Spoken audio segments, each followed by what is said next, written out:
Good afternoon, everybody. It's good to see so many of you still here after a long day.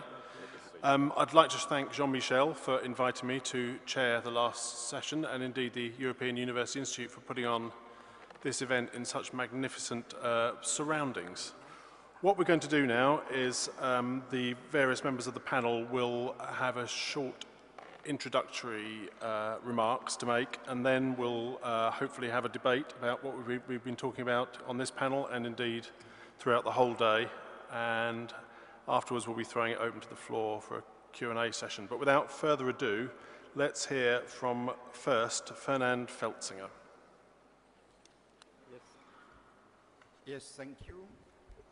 First, I would like to thank the Florence School of Regulators for inviting the consumers to express themselves here. I think sometimes it would be good if we would be heard a little bit more. As president of IFIEC Europe with the Association of Energy-Intensive Industry, you will not be surprised that our main pillar for us, the most important one, is global competitiveness. Can global competitiveness be reduced to the realization of the internal market? Unfortunately not. The internal market is, however, an absolute necessity. It's not enough, but it's a necessity. And we fully support the 2014 target, and we thank DG Energy and Acer for their very strong involvement to reach this target. But the problem is, in addition to an efficient internal market, we need a competitive energy mix. If you do not have competitive production, you cannot have competitive prices. And here, are we going in the right direction? Well, if you look at what's happening now, the only investments which are being made in Europe are in renewables. And you have huge amount of money flowing into this technology, knowing that this is today already extremely expensive when you look at the feed-in tariffs, at the level of the feed-in tariffs, knowing that you do not take into account the backup investments, be it maybe gas-fired power plants or maybe, as Mr. GROSSMANN will say, even coal-fired power plants could respond to intermittent production, I don't know. But what is sure is that intermittent renewables need backup investments. They need huge grid investments. And all this is not taken into account in the assessment of the cost of renewables. But since the profitability is guaranteed, and for 20 years, all the financing capabilities are driven into this segment. So there is no room to do anything else. So, what's happening then? So we have too many renewables, we have very expensive renewables, so your electric says, well, we need a capacity market. I mean, not all of them say that, but let's say producers say, well, we need something to invest. Are we going to have 27 capacity markets in addition to 27 different support schemes for renewables? Because this is already happening. I mean, one of the problems of renewables is that we have not only expensive support schemes, but they are totally diversified between the various countries. Is this compatible with an integrated market? Actually, the thing is, what we need when we talk about renewables is what I would call a holistic vision. I mean, when you buy a cell phone, you are not buying a cell phone which will work only 25% of the time, and by the way, it's a cell phone which will decide whether it works or not. What we need is an energy production tool which delivers energy when the demand signal is there, which means we need to look at the intermittent renewables in association with the necessary backup tools to have a real energy production tool. Of course, this will demonstrate that the true cost of renewables is significantly higher than what it appears. But this is a fact. So, my point is, first, we do not want capacity markets just to compensate for the intermittence of renewable energy.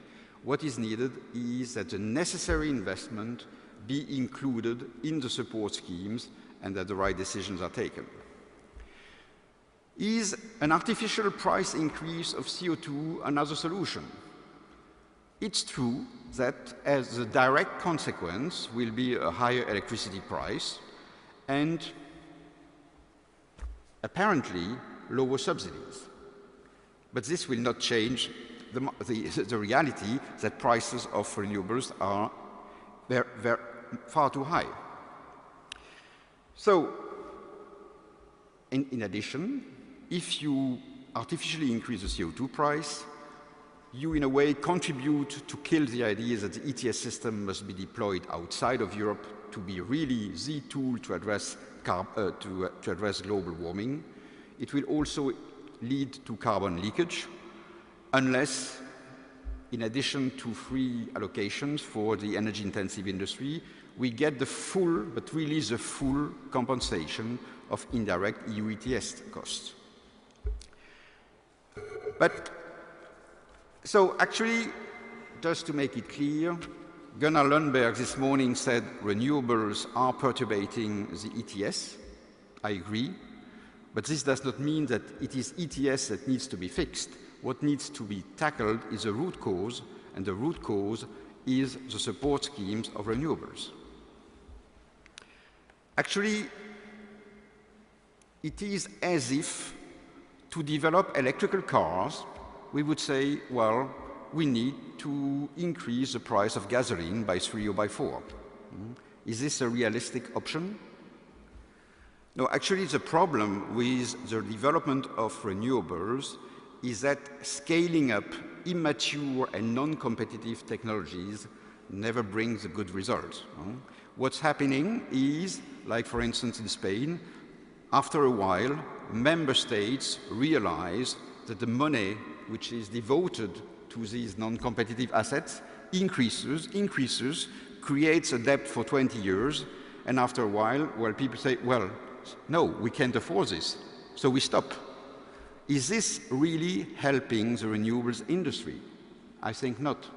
We don't want to eliminate the renewables industry. What we need is that the deployment of renewable industry be done with the sense of cost efficiency and to develop it at a rhythm which is affordable for Europe. Does this mean that we should do nothing? Not at all. Where is the solution? Actually, the solution is in the 2050 roadmap, which I think was an excellent exercise. What do we see there? We see that, yes, there are non-regret options like renewables and energy efficiency. And if you look at the cost between energy efficiency and investments and renewables investment between 2010 and 2050, roughly it's about the same numbers. But these two levers work very differently. Energy efficiency investments always have a lower profitability over time. We first capture the low-hanging fruits, and after that it becomes more and more expensive.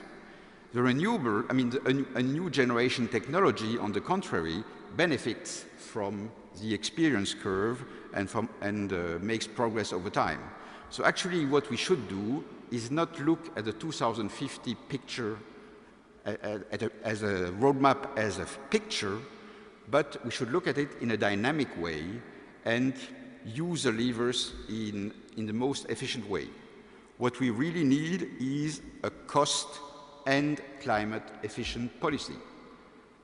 At the CR conference in January, the Austrian regulator mentioned energy efficiency investments which would cost between 6 and 8 euro per ton of CO2 saved. By the way, this is compatible with the present CO2 price. On the contrary, if you look at the cost of wind farms in deep sea offshore, you will have 350 euro per ton of CO2 saved. So what we need is actually a clear assessment of the cost of the various options and that you have somebody driving these levers, paying attention to which one is the most efficient at the time it is evaluated. So what we need is really a dynamic policy. And so to say that I think we can indeed work with the three pillars together, but we need to be fact-based and to really reassess the speed at which we want to develop renewables. In our vision as consumers, if we would reduce the amount of subsidies to renewables just by 50%, I'm mainly focusing on the non-competitive intermittent renewables, and dedicate this amount to really develop competitive technologies, for instance, to develop clean technologies to extract shale gas, to develop storage technologies, things which actually really contribute to prepare an European-based industry for renewables sustainable for the future. This is the solution. And actually, to finish my speech, I'm sorry I was a little bit long, but I would like to finish with quoting President Barroso yesterday, and being French, quoting a Portuguese, using a sentence from a German writer here in Florence in front of an international audience, I think is a good picture of what Europe is today.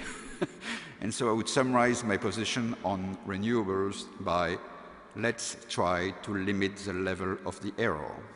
Thank you.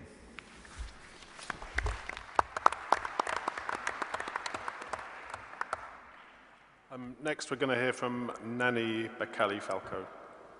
Ladies and gentlemen, good afternoon. My name is Nanni BECCALLI-FALCO, and I am the President and CEO of GE in Europe. And I'm looking at this one from the point of view of a business person.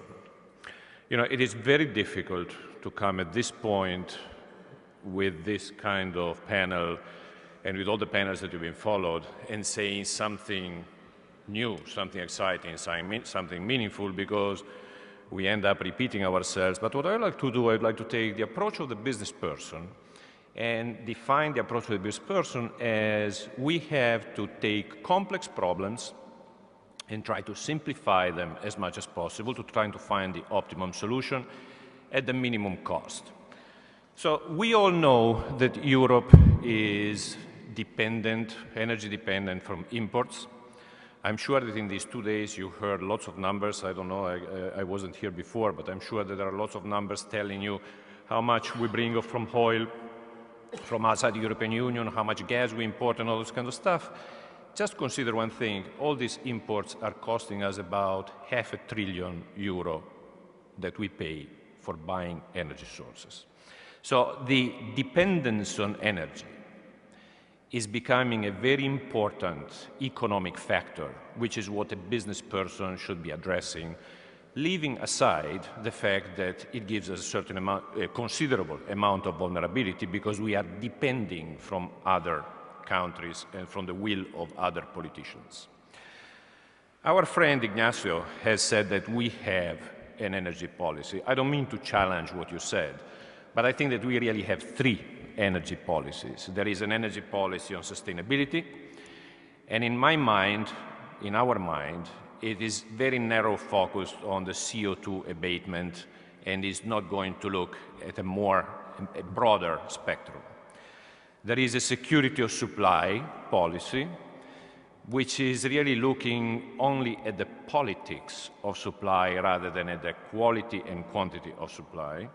And there is a concept of competitiveness, which is the single market and the liberalization of the market. Now, this is all very good, is all very needed. Don't misunderstand me. We need to control CO2. We need to make sure that the political interface with other countries is perfect. We need to make sure that there is a big single market, but I think that at this point we also need to make sure that we are connecting the dots of all these elements of technology. And we have to look at a system which is an end-to-end efficiency. And to do so, let's look at the path of energy. There are the raw materials. We need to be able to differentiate our raw materials. We talk about renewables as a form of differentiation, It is true, renewables are more expensive, but what is the main driver to reduce, or the two main drivers to reduce the cost of anything? It is the development of technology on one side and the economy of scale. We do not have economy of scale on some of these renewables, and we still need to develop a considerable amount of technology. So keep in mind, technology is important. The big question mark around nuclear. To talk about nuclear in this moment is almost like a mortal sin, and I will not do it. But I'm confident that in a certain period of time, and this period of time might be a very long period of time, but technology will be able to come up with answers that today we don't have to some of the more urgent problems of nuclear facilities. Generation. Today, in generating energy, we have a lot of waste. No matter what you're talking about. You can talk about renewable, you can talk about traditional thermal energy, but the efficiency of the equipment that is existing today, and oh, by the way, General Electric and some of the competitors are working very actively on improving this kind of efficiency, but we are still at levels that are talking about 60% of efficiency. So we are still very far from a very good and complete utilization of the energy. What do we need here? We need technology. We need investment in technology to make sure that we are discovering the new pieces that can help us in improving the losses. When we talk about transmission, losses in transmission of energy are very big. What we need to do, we need to continue this development of distributed power, distributed energy, which means, and Mr. Grossman, sorry about that one, but it means to have a considerable amount of smaller unit closer to the utilization. It means to favor the creation of energy parks close to industrial parks. And this will help in reducing the losses that we see during the transmission. Utilization. Utilization is another part where there is a considerable loss. What do we have today? We have houses that have very low level of efficiency, the level of insulation is modest, and this is just one simple example. We still use refrigerators that are consuming too much. What do we need? We need technology. We need to develop those intelligent platforms that are necessary to reduce the wastage and consumption. So I think that you know where I'm leading because I said it several different times. We need an organic European policy that is helping and favors the development of technology. We need to make sure that when our European politicians are sitting down to define the budget for the next 7 years, are not going to invest the amount of money that Europe is going to invest for instance, agricultural policy, which represents only 3% of the total economy of Europe, but that are going to invest in helping developing universities, companies, private companies, and public companies to develop the technology. Thank you very much.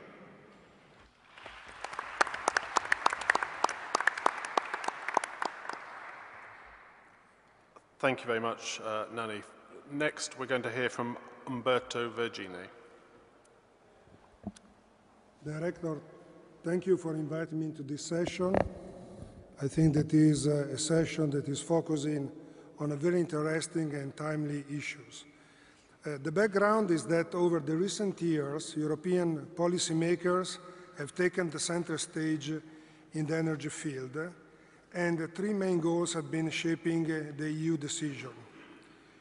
Ambitious targets have been set on each of these 3 fields with the objective to complete the internal market by 2014.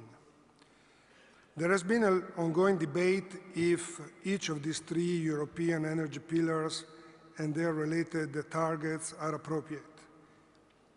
Indeed, as this session suggests, we need to focus also on the consistency among the energy pillars and on the several trade-offs that should be dealt with to really improve the effectiveness of an European energy policy.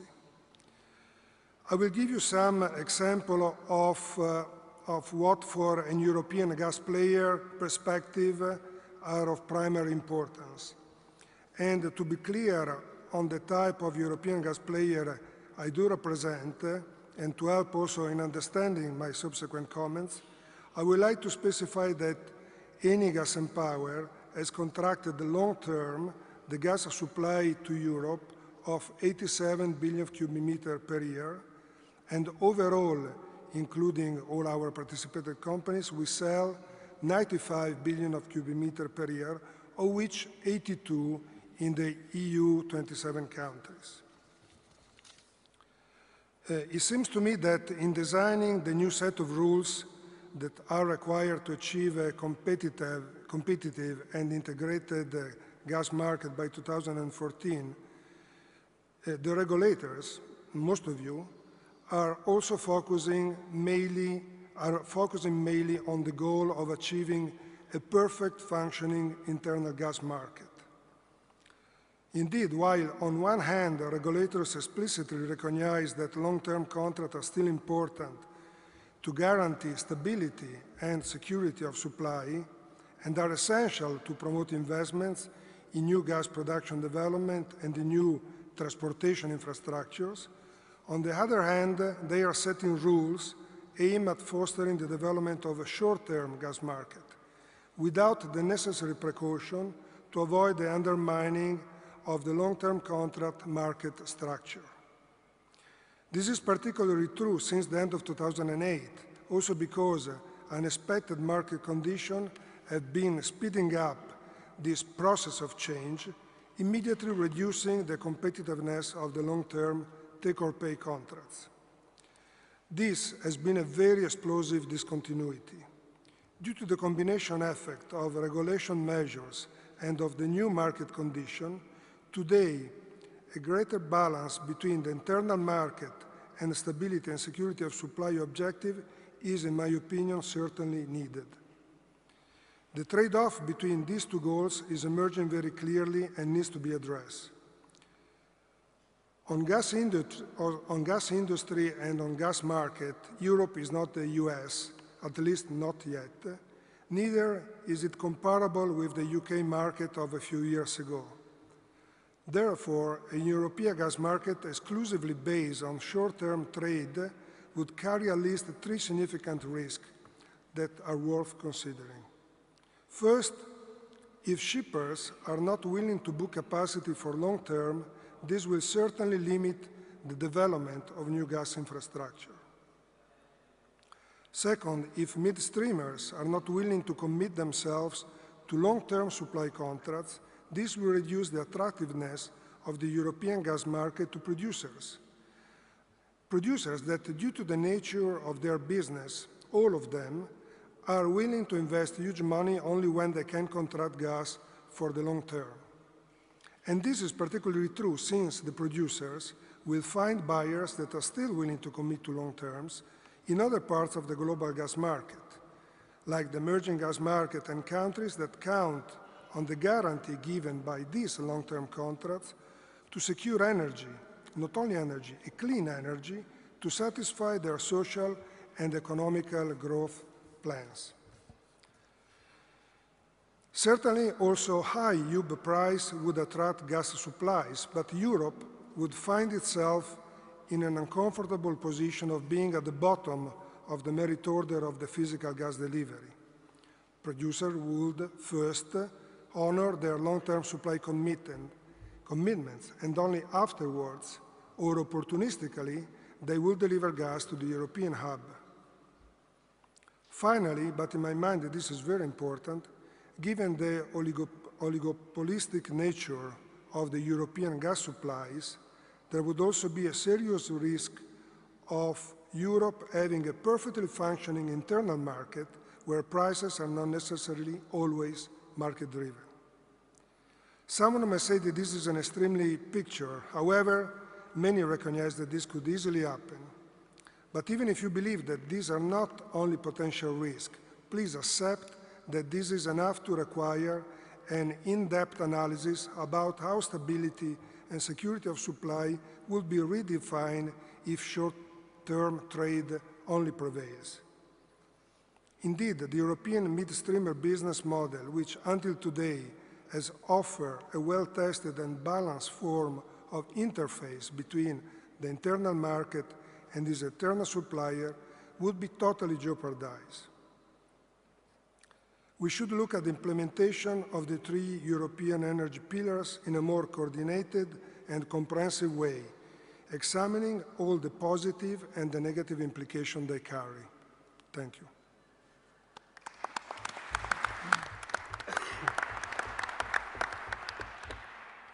Thank you, Umberto. And now we will hear from Jean-François CIRELLI. Buongiorno. Thank you for the invitation. Maybe at this juncture, 6 brief remarks. First, regarding the 3 pillars, I believe that everybody agrees that these are the right ones, but maybe the question is really to guarantees that these 3 pillars are taken in the right equal footing, and that we are not favoring one on the versus the others. And maybe the question is not maybe the 3 pillars, but better the question, do we have a European energy policy? And for me, the question is really no. No, we don't have it, and I see even more diverging views among member states about the future of energy policy in Europe. So it's not going in the right direction. Second remark, we are far away from a satisfactory situation today in Europe if we want to really tackle the challenges ahead of us. And also there, I see that over years, the situation has worsened and that has not improved. Third remark, everybody is saying that Europe needs a lot of investment to replace old plants, to build new infrastructures, to make progress towards a CO2-free world. Ignazio reminded us the figures. But what are we witnessing today? The investment climate in Europe has never been so uncertain. Uncertainties about future demand, energy demand, uncertainties due to political interventionism, and these has increased over the last 3 years. Regulatory uncertainties everywhere are making investors think twice before taking any important investment decision. And today, really, I do believe that we should really ask the question whether Europe has really the ability to provide to its industry sufficient confidence today to finance the large investments which are required in the coming decades. The fourth remarks, everybody wants an energy mix with less CO2 content. And basically, we have an instrument in the EU. It's the ETS, the European Trading Scheme, but with a CO2 price of 6 to 8 euros, clearly it's not reaching the target. So again, here we need clearly to revitalize this market, to provide visibility and confidence.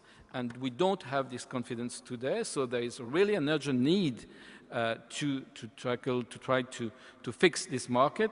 We cannot ask for CO2 reduction if CO2 emissions are not properly priced. And in passing, I do agree that we better not to be alone in the world to pursue that kind of policies. Fifth remark, there is, in my view, an urgent need to reconcile political objectives with the reality. And 2 examples. First, policies pushes for high penetration of renewables, and the industry has responded to these policies. But these renewable schemes are still based mainly on subsidies, and today in European context, with the economic crisis, with the debt burden, with the tax increases, it is really legitimate that we in the utilities companies were asking ourselves to which extent these subsidy schemes are sustainable. And as in my view, renewables will continue to rely on subsidies for a long time. Clearly, the question again is a question of confidence in the future. And this is clearly a real issue. The second example is competitiveness of Europe, which is clearly becoming more and more important, a more important issue for the future of Europe. So to which extent we, as stakeholders, everybody can afford a rise in the energy prices for the future. And this is a question for policymakers to decide, but we clearly need more progress everywhere to better understand the real cost of different energy solutions and their translation to consumer bills.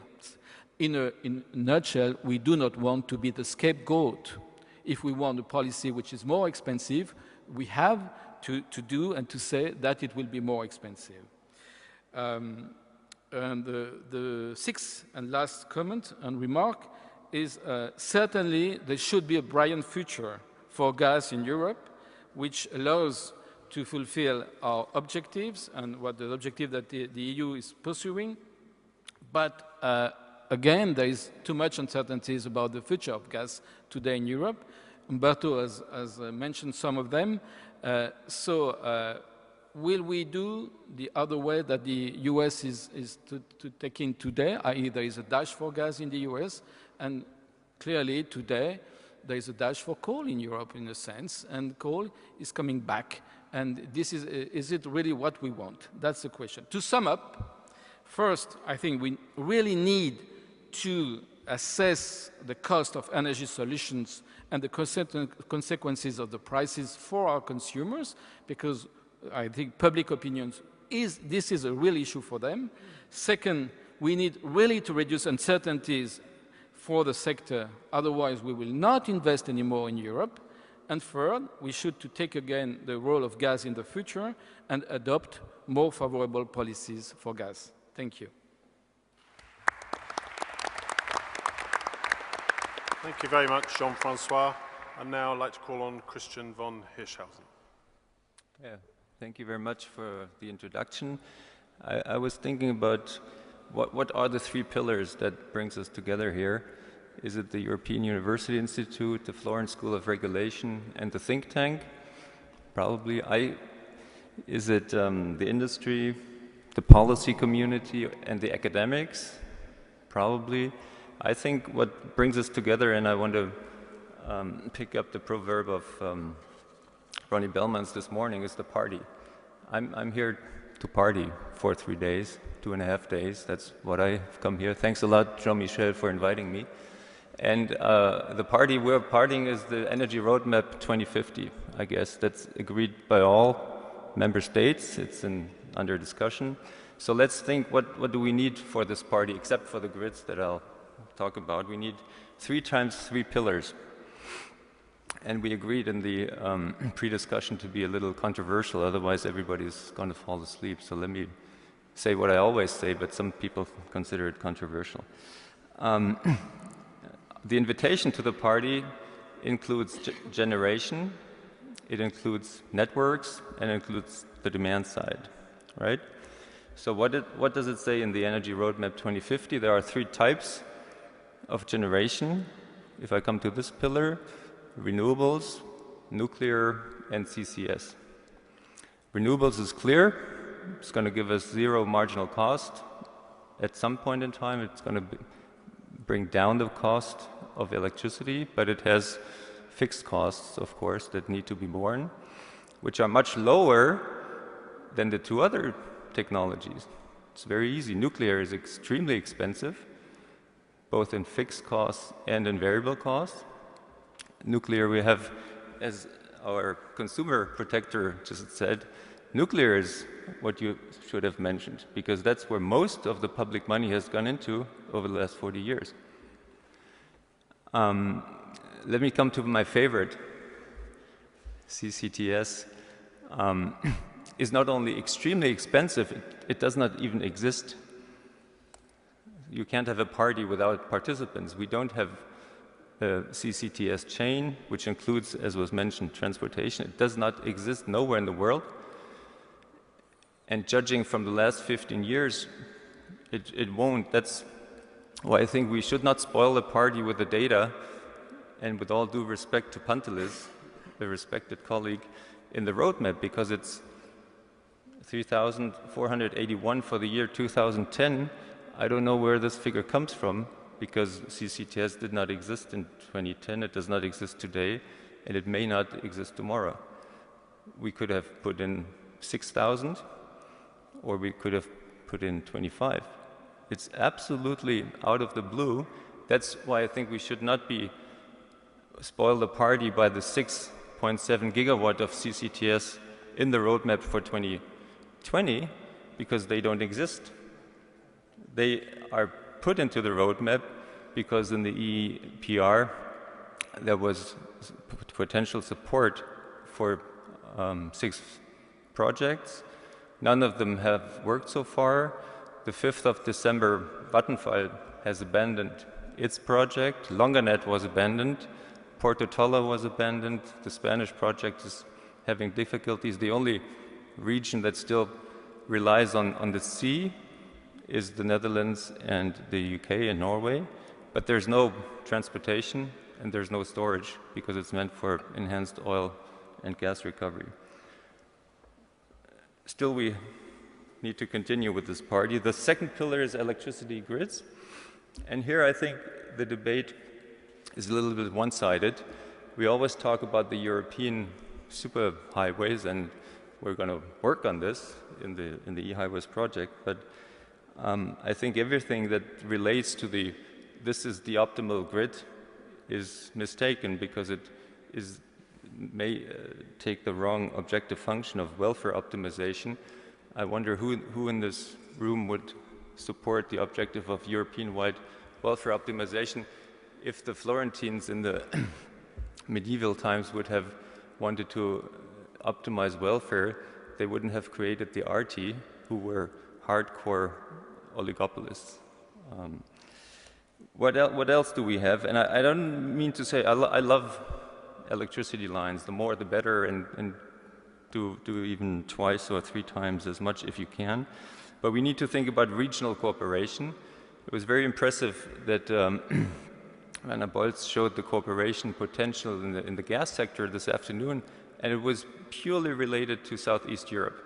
It was Hungary, Bulgaria, Romania, going up to Austria, okay? And also we should not forget something that we tend to forget is the decentral grids. Take southern Spain with a little bit of wind, a little bit of solar.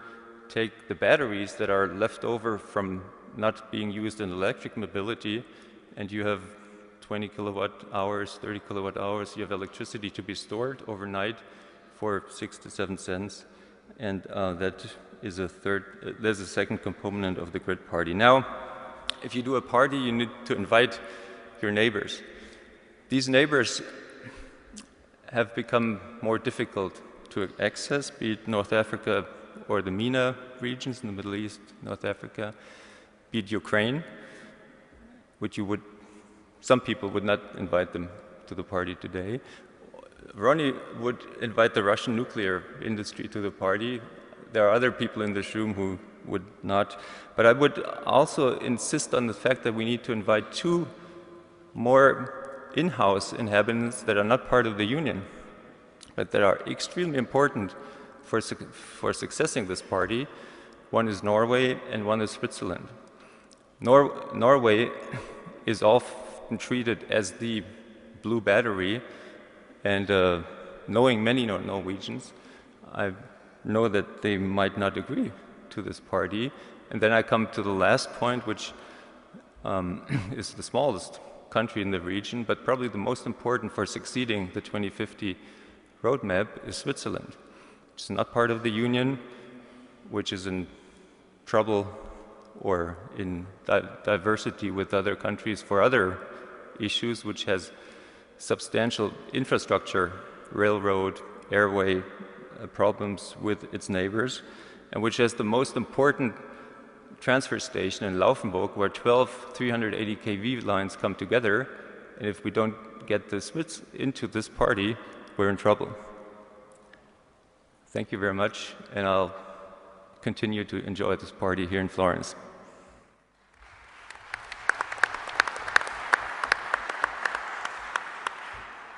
Thank you very much, Christian. And lastly, Jürgen GROSSMANN. Well, thank you.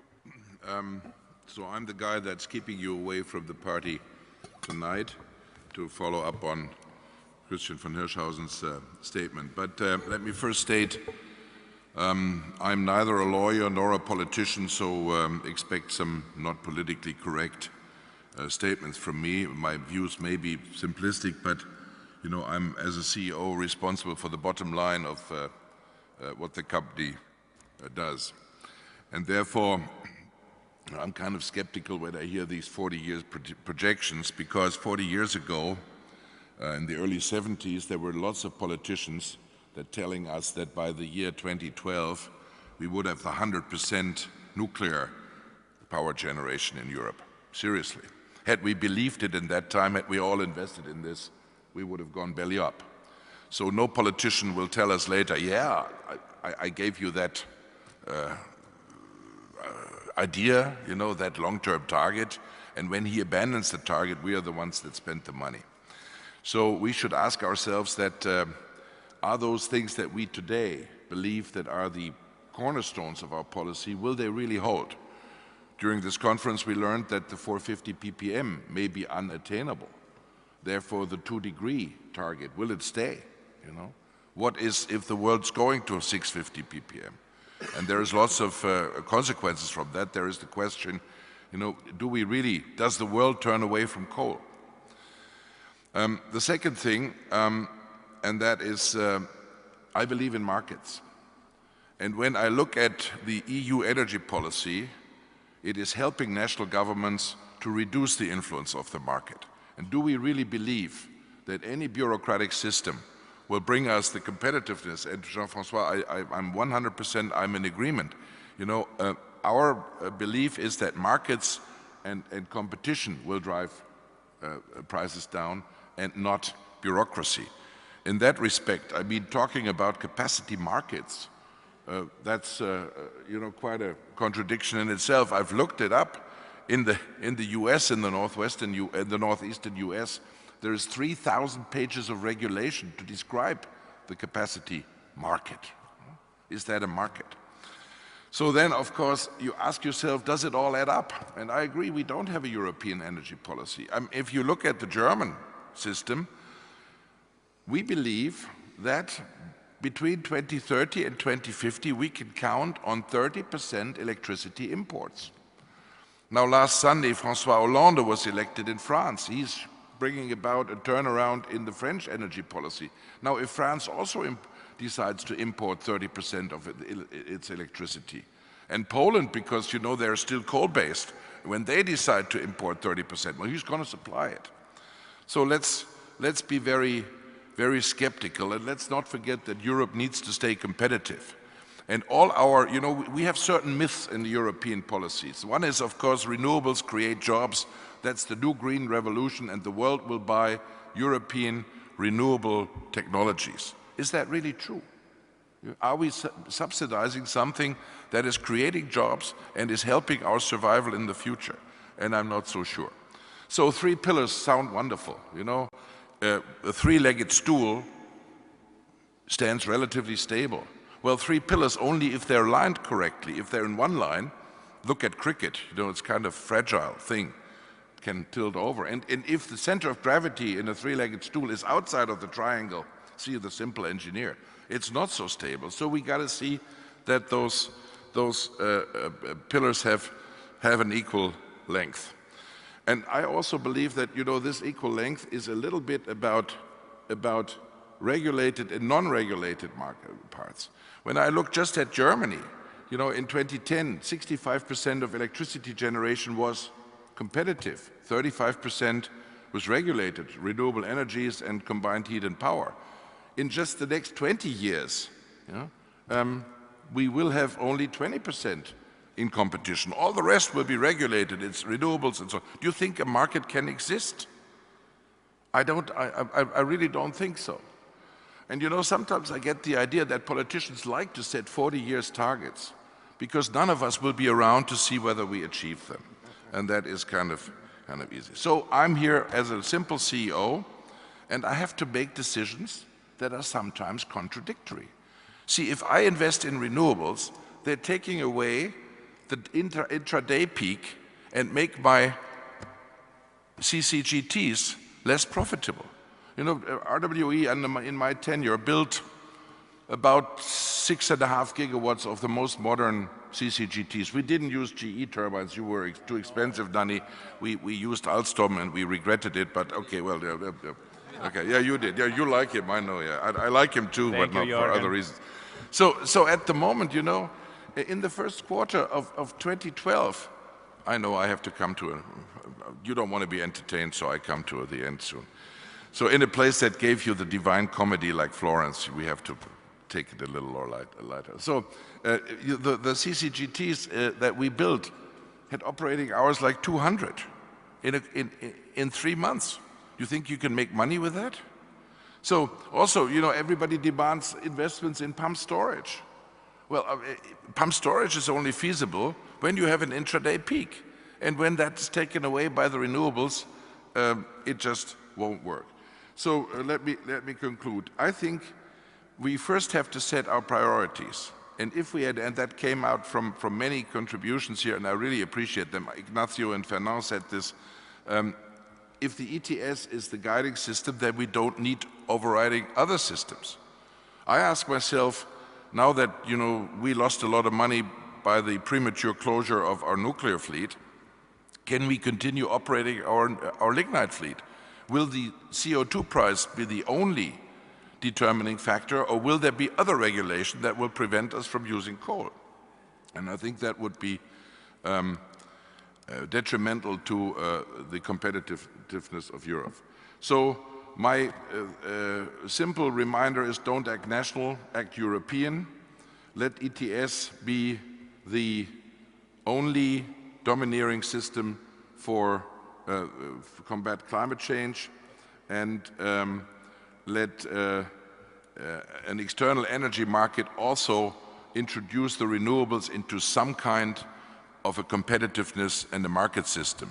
Because what we're creating is a bureaucratic and subsidized monster that in the end can kill Europe's position in the world. So that's the view from the poor CEO that has to defend the bottom line. Thank you.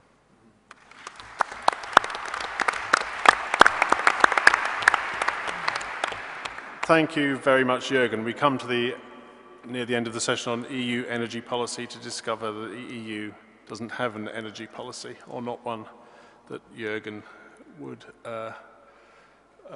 appreciate. But I mean, perhaps we could start with you. How should the EU shape energy policy, if at all? Is it through market-based systems? Well, first, I think we should perhaps abolish national statistics. You know, when one country says, oh, we're so much better than our neighboring country, that's bad. Also, you know, we learned in this February that only by a European exchange could we keep our grids in operation. And I think that this is essential, that we do not see this as a national competition, but as one Europe. And also, you know, if we do not align the subsidy schemes for renewables, we create a lot of misinvestment. We calculated that Europe could save 150 billion euros a year by creating the photovoltaic where there is, let's say, more than 3,000 hours of sunshine. Or, you know, by creating the right capacity market, you know, if you do not exclude, for example, existing capacity. See, capacity markets, who is advocating capacity markets? Those guys like Dani BECCALLI that want to sell us new CCGTs, even if they only run a couple of hours a year. Well then, just for Germany, a capacity market would cost us something like 5 billion a year. If you would include existing capacity and also load reduction, the same effect could probably cost us like 40 to 50 million a year. Somebody's got to pay for it all, these grace policies. And I fear that, you know, then carbon leakage happens for all other reasons. And that's what I would like to remind you. Europe needs to stay competitive. Simon, if I may. Yes. Yeah, no, I mean, thank you, Jürgen, for bringing me into the picture.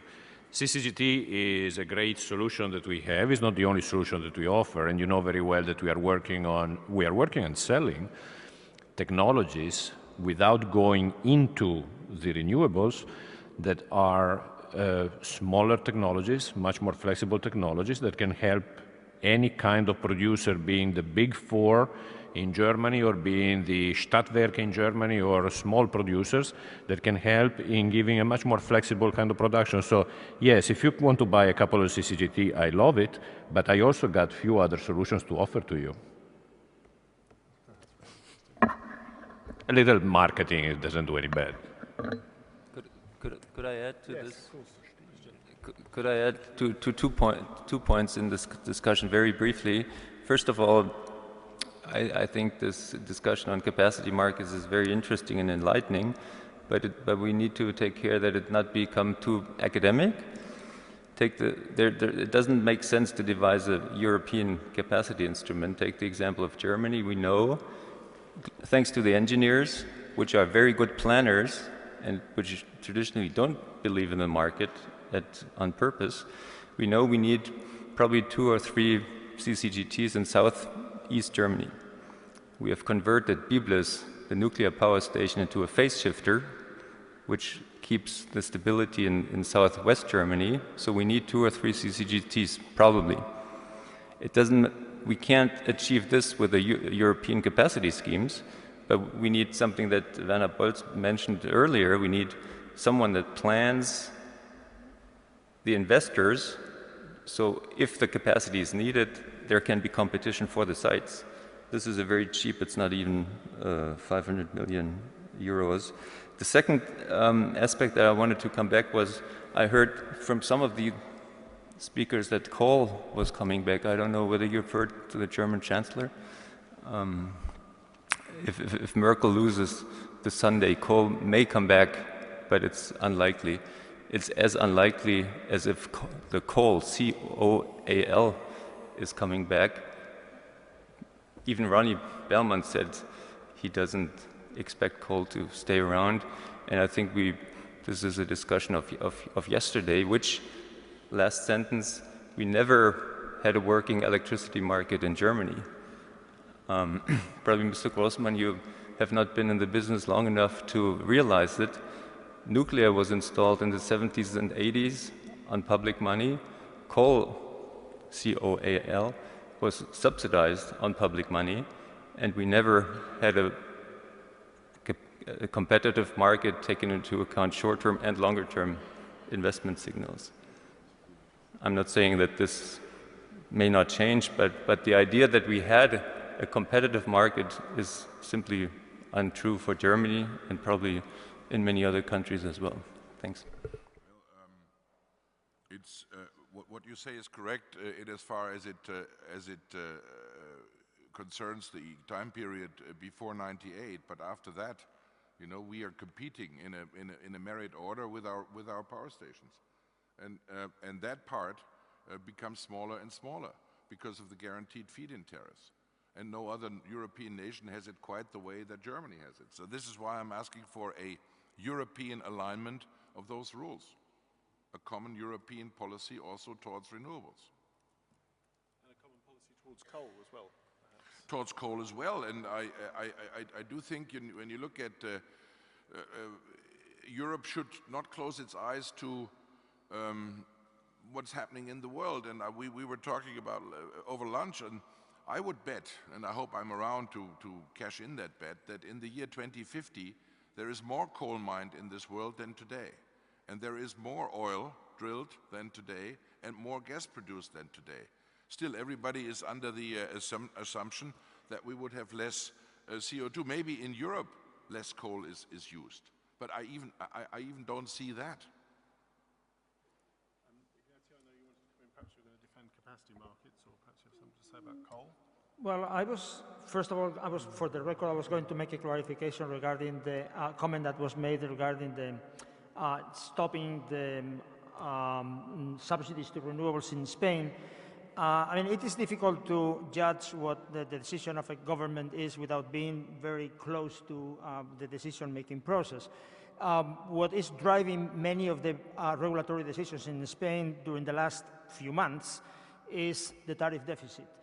Something very stupid was done in 2002, which is not to pay with the tariffs the real costs of electricity, and that has been accumulated under different governments until it has reached the value of 25,000 million euros. And now the government finally had to do something about it. So they are targeting anything that moves. One of these things is renewables, but also distribution and other costs. So it is not that now they have realized that we are doing so much, too much in renewables. It is that they have to cut costs anyway. Of course, mistakes have been done and successes have been done. Once in wind, another one in solar, so it is a long topic to discuss, but it is not that simple-minded statement that it was very costly. It's more things. Well, continuing with renewables, I would say that if, and the roadmap is not trying to predict what is going to happen in 2050. This is absolutely impossible. But it tries to draw some plausible trajectories and see what we could learn from them. And what we're learning from them is that renewables, in all of them that have been tested, cover at least, or should cover 55% and more, up to 75% of the primary energy consumption. And much more in electricity, of course. So that has to be supported. And that will not happen with some kind of external support. And as it was mentioned this morning, in some places in the world, now wind is being offered at $120 per megawatt hour. Wind at 75 and PV solar at 120. So, and this is because of the effort that has been made. Probably soon, wind and maybe PV will be competitive, and then of course subsidies will not, didn't have any meaning, or we could apply different methods like auctions instead of doing feed-in tariffs, so it is more market-based.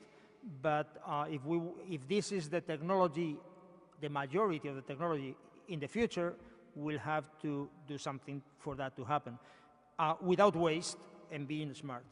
And then regarding this capacity markets, I wish the world were simple, but it is not. So different countries have been facing the problem of, well, energy-only markets, and then, well, they fear that certain investments will not take place, and the first ones were some countries in Latin America. Spain did the same thing, Ireland the same thing. Now some methods have been used in, also in capacity markets or other reliability options in the US. The UK, staunch defender of energy-only market, recently has decided to go for some kind of capacity mechanism. So the problem is that on energy-only markets, and particularly in the circumstances that we expect that will happen with lots of intermittent generation and all that, will not produce the outcome that we want. And those CCGTs will not receive the remuneration that we want, and the flexible generation will not happen, and then we need to do something. Of course, we should try to do it simple. The US has this tradition of doing things overly complex, but maybe in Europe we could try to do something smarter.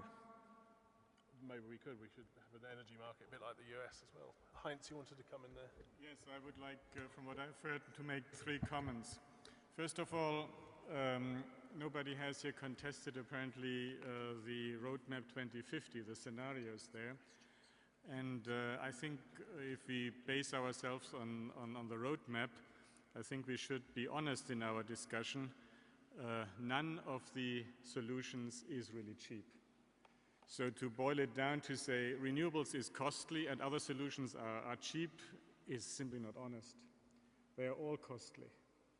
So I think as politicians, the politicians should be honest to say that over the next 10 to 15 years, electricity prices in Europe will increase, irrespective of what policy we're going to pursue. Maybe there are gradual differences, but it will not be cheap. And to tell people here today, look, there is a rosy future, there is somewhere a paradise solution, is not correct. Secondly, with regard to CCS, I would like to make a comment. When I was still responsible for CCS, I always tried to take it away from the coal people and to give it to the gas people. The gas people didn't want it at the time. Now I'm very happy when I understood Simon Blakey earlier today that now Eurogas is more interested in CCS. Maybe we should take it away from the energy people altogether and give it to the industry people in general. Because how can Europe have an industrial future in 20 or 30 years' time without CCS? It's impossible. You need carbon capture storage if you want to keep your industrial base. And this has nothing to do with your electricity production mix. So I think it's self-defeating if the advocates of renewable energy very short-sightedly think that they have to be also against CCS because otherwise they could bring in coal or gas in the picture again. I think CCS is absolutely necessary for us and we should put the priorities right here. And the last comment which I have is on Mr. Grossmann's remark, and I hope I misunderstood him, because he said, EU policy will help member states to reduce the influence of the market. I hope this is wrong. This is not EU policy. This is national policy. What we want to create at the EU level is a framework where the market can play. We want to get rid of those national protectionist measures, and I hope we are there on the same boat.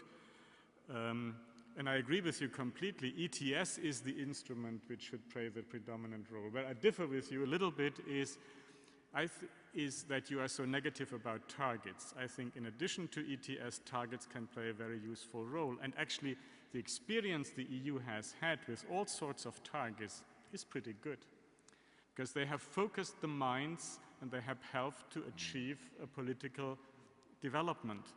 Starting from the 2014 target for achieving the internal market, for the energy efficiency priority, for the priority for renewables, whether you like it or not, but at least that is what people see on the wall there. They know what the target is, how to achieve it.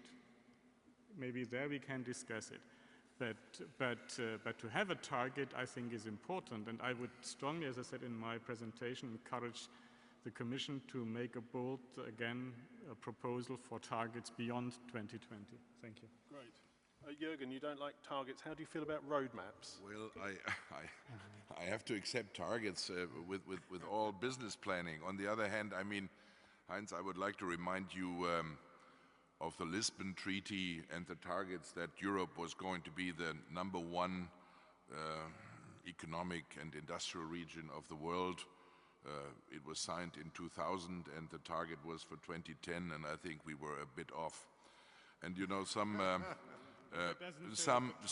you know what, well, no, targets are always good, you know, but they have to be attainable. Also, my question is, whenever, you know, Europe, and I agree, Europe's intentions are very good, but it's like when you take your medicine, you know, it says any side effects are unintended, you know, and they are there and they're dangerous.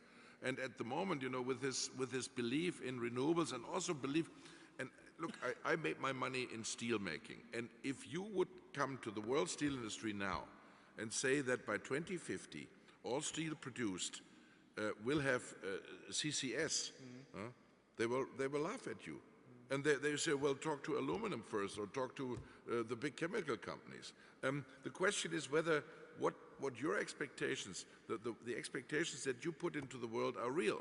And I must tell you, even though I think I'm pretty much abreast of what's happening in the world, I see no global readiness to introduce CCS. And if Europe will introduce CCS, it will, without others coming close to it, you know, or following closely. You know, you can also lose a war when you're too far ahead. Henry Ford in 1919 had a wonderful electric car. Had he bet on the electric car instead of the gasoline engine, I would bet you Ford Motor Company wouldn't be quite as good. Now today may be the time for the electric car. So each technology has a time, and Europe is trying to push too much in too short a time at this time. I think the time for the electric car is still 20 years hence, but What I'm going to do now is open to questions from the floor for the last 10 minutes. And let's go first down here. Working? Your microphone doesn't seem to be... It's not working. You have to wait a little bit. You have to speak. Now? Yes. Maybe we've heard a lot about parties, and maybe it would be a useful way forward if this conference could propose a new concept. We have a very well-known concept in environmental law, the polluter pays principle. And maybe what we need for energy going forward is something similar, which could be the party animal pays. So the one who enjoys the party animal, should start paying for the privileges. We've heard a lot about, I think, everybody shifting the bill to somebody else through the years. Somebody else is picking up the tab, as it were. And at Christian's party, he said there were some people missing. Yeah, the consumers. They weren't at your party, but they're surely the ones who are paying. So maybe we could go forward by thinking more clearly who is paying.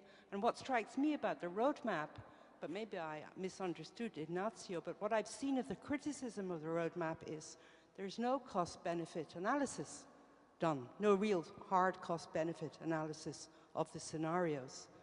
So looking at targets, looking at options, it's surely necessary to start thinking very seriously where are the costs, who are paying the costs, and are the same people who are paying for things actually gaining the benefits? And so your question is, you would like to see, say, a carbon tax, for example? Yeah, I think that might suit, that might be indeed the party animal principle. Anybody on the panel have any taste for a carbon tax? Well, I would like only to say that I have here in front of me the impact assessment of the Commission accompanying the document of the Roadmap 2050 with more than 100 pages. So an impact assessment was made and the cost-benefit analysis was made. And if I might, Christian? If I may just add, in my objective scheme, the consumer plays a very important role. And I think having these three pillars, nuclear, CCTS, please don't forget this T. It was forgotten always. And renewables, clearly the renewable schemes is the cheapest for the consumer. If I may tell an anecdote from the three pillars that I live here in Florence, in 2006 we had a party in Paris. I think Denny was there, John Parsons, Carsten, Jean-Michel, and we had this talk by a famous, we're under Chatham House rules, by this famous research engineer who told us CCTS would be available, oxy-fuel, for 20 euros per CO2. Today we can't even get the storage for 20 euros. So I think the roadmap, in all respect, I think it's utterly wrong in everything it says about CCTS, and this we need to consider it in our party. May dampen the enthusiasm, but I think we need to be realistic. We have been fooled for 15 years, and I think we should not continue to be fooled. Since it was just said that consumers are very important and that they should know what they are paying for, I would like to say that our position is to say what we need is indeed a real cost assessment of the various options presented in the Energy 2050 roadmap, because big consumers, industrial consumers, have no other choice than actually to invest in self-generation when it is possible in order to have the long-term visibility on their costs. And renewables has never been chosen as a technology except as an opportunity to benefit from the high feed-in tariffs. But this is not the technology we need as baseload consumers. So but we don't want to enter into the choice between the options on political grounds. What we need to pay attention to is the pillar about global competitiveness. And when we talk about global competitiveness, we're not talking only about competition. We really mean about open options for consumers to get access to prices they will get access to under perfectly normal negotiation conditions in Brazil, in South Africa, in China, in the US. This is our concern, because if this is not the case, if there is a strong legal uncertainty, then investments will be done in other parts of the world, because we will have the necessary visibility. So we invite the Commission, DG Energy, to really assess. It's perfectly possible. I mean, there is nothing complicated in assessing the real cost of renewables, of nuclear, of coal, of what any technology can be perfectly well assessed. I don't say that for political reasons countries should not invest in renewables, but the member states must know in advance how much this will cost. I mean, we are in one of the biggest financial crises Europe has ever known, and it's not a worldwide crisis, it's a European crisis. If we do not make the right assessment of the cost consequences of our investments, I mean, we are going into the wall. So we are just asking, please, let's evaluate the various options from a cost perspective.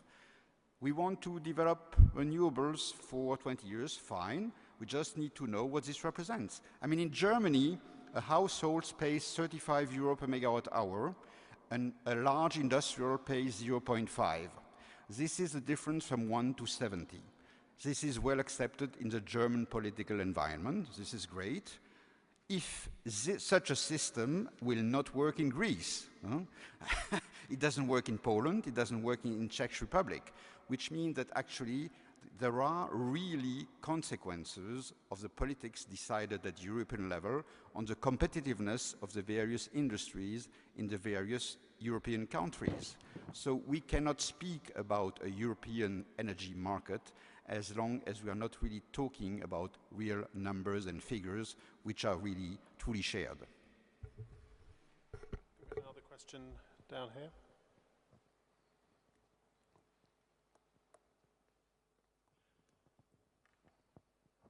Gunnar Lundberg again. I wonder, have we really forgotten why we liberalized the markets? I mean, to my memory, it was because we wanted to improve efficiency, and efficiency should be achieved making it more difficult to invest. It was not necessary to lower the prices, it was to making it more difficult to invest, to get rid of the huge overcapacity we had built up during the last decades of the monopoly design we had. But now, when it starts to become needed to invest again, politicians become nervous and want to introduce capacity payment and all kinds of stupid regulations instead of trusting the prices, although the industry cannot make a single investment without subsidies. European power industry is not investable anymore. Financial institutions recommend investors to invest in American and Asian power industry, but not in European, because it's not investable, because subsidies have destroyed the market prices. Can that continue? I mean, we could let the market work, that's one alternative. We could re-regulate back to monopoly, we know how that works. We would have 30–40% more employees, maybe that's good, because then we have employed more people, but it's costly and the consumers will have to pay at the end of the day. Or we could continue as we do now with all these three conflicting targets we have. And of course, that will sooner or later lead to re-regulation, because when politicians really see that we will not be able to invest, they will have to do something. And I mean, after 2020, if we continue with subsidies, we will not be able to invest, because the price will never recover, or at least in a very long time, unless, of course, if more countries get out of nuclear, so we artificially construct a need for capacity then maybe, but not otherwise. Sorry, the targets are conflicting. So the European energy market is uninvestable. Jürgen or Jean-François, perhaps? Well, I think I find that thought interesting and challenging, but the reality is different. Whenever you subsidize and you over-subsidize, you attract too much investment. I would argue at the moment that Germany is over-invested in renewables, because when you just add up wind, 30 gigawatts, and photovoltaic about the same, you know, is pushing base load out, and those investors, because they had guaranteed conditions, do not care what consequent costs arise in other fields, because they get their return. So I have yet to see any, you know, planned system that takes into account all these variables that the market would. And you know, whenever there is, however benevolent the planning is, and when you subsidize without a cap, all of a sudden you sit there like the apprentice magician, that Zauberlehrling, and you find out that there are some unintended consequences. Thanks, Jürgen. Our time has sadly come to an end, so we're going to bring this panel to a halt. I'd just like to thank very much all the panelists for a very stimulating discussion.